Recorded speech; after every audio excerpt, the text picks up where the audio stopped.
Alright, hello guys and welcome back to another episode of Formal Friday here on Grace and Obstacles.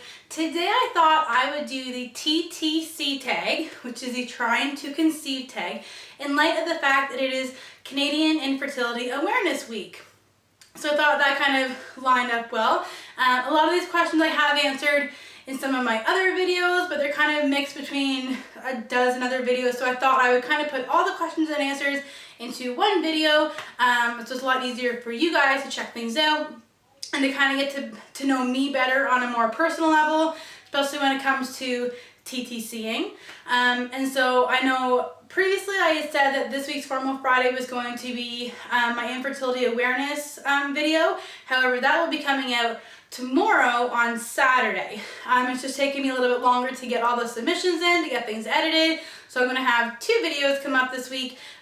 This one and then the infertility awareness one tomorrow. So check that out tomorrow. So let's get started. So the first question, how long have you been TTCing? And so for Amelia, it took us 3 years to try to conceive her. For number 2, technically we've been trying for two to 3 months. I say that we would be trying since Amelia's birth because we weren't preventing things, but we weren't full on trying either. But with medication and like temping and everything, it's been about 2 to 3 months for number 2. How many kids do you have / want? So we have 1 kid, Amelia, our daughter. We would like, I think, 2 to 3, but really as many kids as God would bless us with, we would be happy with. At the end of the day, if Amelia is our only child we are blessed with, we are very, very happy with her. However, we would like at least 2, maybe 3. We'll see. How old are you and your husband? So I will be 29 on June 13th, so just in a couple of weeks. And Luke turned 30 on February 20th of this year. So we're about a year difference. How long have you been married? And so December 18th of this coming year, we will have been married for 5 years, which seems absolutely crazy. It seems like just last year we were getting married. The years have flown by. So we'll have been married for 5 years coming this December. What are some crazy things you do while TTCing?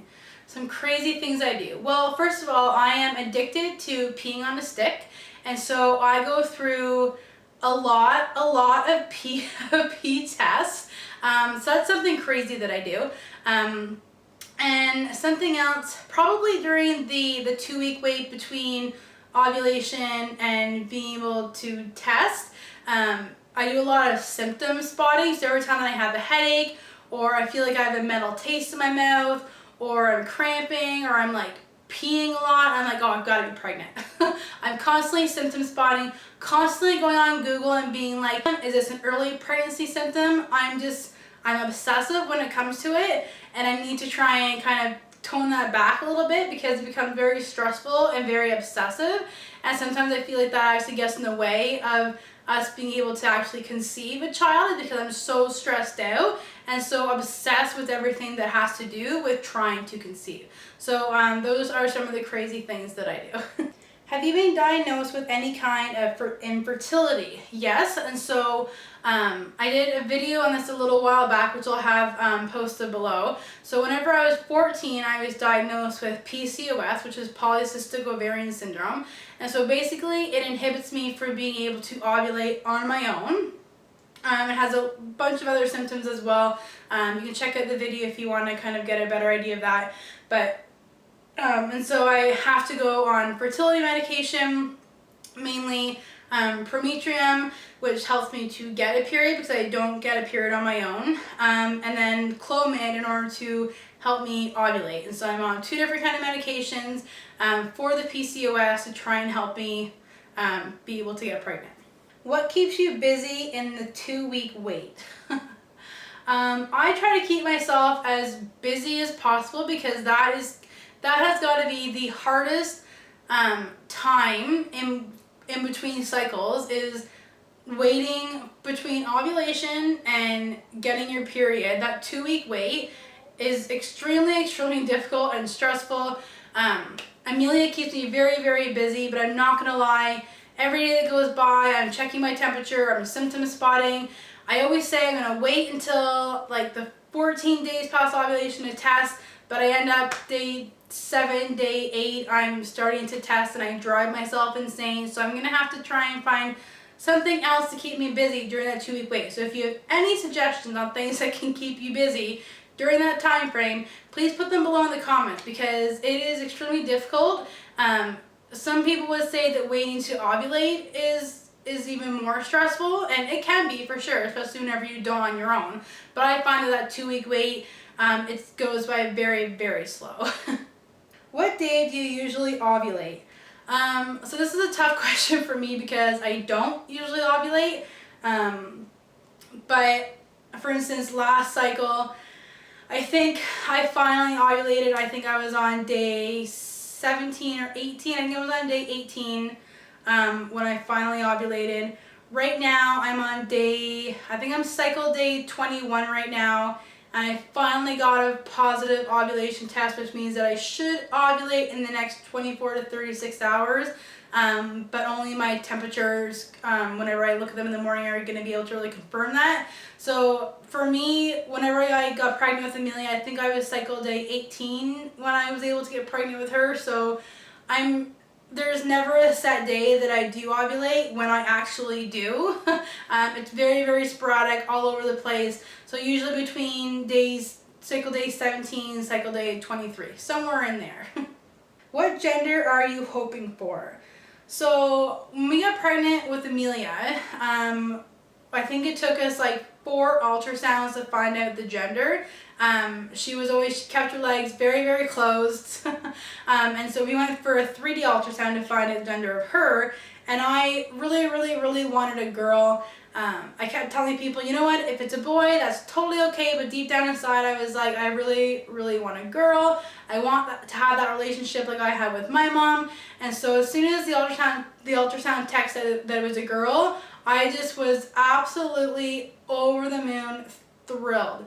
And so for this next one, if we do end up getting pregnant, I would love a girl, mainly because I know how they work. I would love Amelia to have a sister just like I have a sister. And we have all girl stuff, so it would be super easy. We wouldn't have to buy much. However, if we do have a boy, I am totally okay with that as well. I don't know really how they work, but I know that Luke would really love a son to keep his family name going and to play football and all that kind of stuff with. So really, honestly, I just want to have a very healthy pregnancy and healthy baby. Gender, either one is okay with me. How many pregnancy books do you have? Oh my God. As soon as I found out that I was pregnant with Amelia, I ran into the bookstore that day. I think I bought like 5 or 6 books. I went on to Amazon, bought like another 5 or 6 books specifically on like midwives, home births, water births, breastfeeding. I think I probably had close to 25, 30 books. I had a lot of friends give me their books also. So I have a stash of pregnancy books. I have tons. I think I maybe read 2 of them, but I have lots. How many home pregnancy tests do you go through a cycle? Not gonna lie, I'm embarrassed to say this. Home pregnancy tests, I probably go through, when I am testing, 6, 8, 10, depends on when I start testing, but I could go through like 10 or 12, and I always use the first response early result because I just find that they're just the most reliable, and so they're incredibly expensive. And so I can't even tell you, when we were trying to get pregnant with Amelia, we probably spent close to, Luke, don't listen to this, probably spent close to $1,000, $1,500 alone on home pregnancy tests. I take quite a few because, like I said, I am addicted to peeing on a stick. I always say that I'm going to wait, and then I don't. Ovulation tests, for instance, I've gone through probably 20 in the last week, constantly testing for my LH surge. So I go through a lot. It's a bit embarrassing to say, but I do go through a lot. But that's just part of the TTC process, I guess. What have you bought for your baby or pregnancy already? Well, we have everything that we still had from Amelia. But as for this next baby, we really haven't bought anything as far as I know. Aside from everything that we had for Amelia that we'll reuse, I haven't bought, I don't think I bought anything actually, which is kind of crazy for me. Although with it, before we even got pregnant with Amelia, I never really bought anything. The only thing that I had bought was whenever I found out I was pregnant, I ran out and got a onesie that said Daddy's little girl and Daddy's little boy or something like that, and that's how I told Luke we were pregnant, was I gave him those two onesies.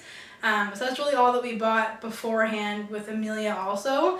I think I kind of shy away from buying things pre-conception just because if I don't end up getting pregnant, seeing them sitting there will be kind of a constant reminder, so I haven't bought anything yet for number 2. What themed designs do you like for a nursery? So for Amelia's nursery, I did purple and gray. I don't know if you guys can really see this. I might take a couple pictures later, but I didn't really do a theme per se. On her wall, I had a couple quotes. A dream is a wish your heart makes. And then the one on the back, I don't know if you can see it, but it says, even miracles take a little time. And so they're both Disney quotes. I do have some butterflies up around. Her crib set is just animals, just like green, purple, gray. I don't know. There's not really a theme. I originally wanted to go with a Disney theme, but everything that I was looking to buy for the nursery was super expensive. And at the time when I was giving birth and we had Amelia, we were going to get ready to sell our house. And so I didn't want to do anything too personal or crazy with the nursery because we wanted it to be sellable, and I didn't want to fall in love with this room and then have to leave it.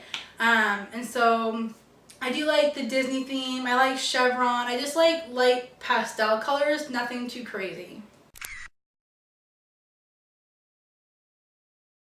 Do you plan to do pregnancy vlogs? Absolutely. That's something that I'm really, really looking forward to, is if I'm fortunate enough to get pregnant, I really want to do bump dates, so pregnancy bump updates. And I would do them probably every week, if not every other week, just because a lot of weeks things don't change, but probably every other week. And that's something that I think I would really look forward to. I really wish that I had done this with Amelia, that I had started YouTube when I was trying to get pregnant with Amelia, but I didn't. And so I really, really would love to document this as I am right now, documenting trying to conceive. I really want to document the pregnancy itself and everything else, and I think it would be a lot of fun. So definitely, if I do get pregnant, I will for sure be doing bump dates. Who are your favorite moms to watch on YouTube? Oh, I watch a lot of moms on YouTube. So some of my big ones are Missy Lanning from Bumps Along the Way and Daily Bumps, Ellie Meekum from Ellie and Jared and Ellie's own personal channel. I like Katie from Colin and Katie, Brittany from the Knive Knolls. I like Bubble Lush, Mama Natural. I'll post all their channels below. I'm trying to think, kind of on the spot here. I watch a lot of moms though. And I think this is the last one. Do you have a birth plan? I think my birth plan would probably be the exact same that it was with Amelia. So my birth pretty much followed in line exactly what my birth plan was going to be, which was to have Amelia at home in the water, to labor at home all day with the midwives. And that's exactly how it went. And so as long as everything is okay throughout the entire pregnancy, there's no complications, that would be my birth plan for the next one. And so I think that's all the questions. And so thanks so much for watching today, guys. Like I said, our infertility awareness video will be up tomorrow. And then stay tuned for next Friday. I'm doing a really, really, really fun video that actually goes along the lines of my addiction to peeing on a stick. So stay tuned for that next Friday. It's going to be a lot of fun. It's going to take me all week to kind of film it.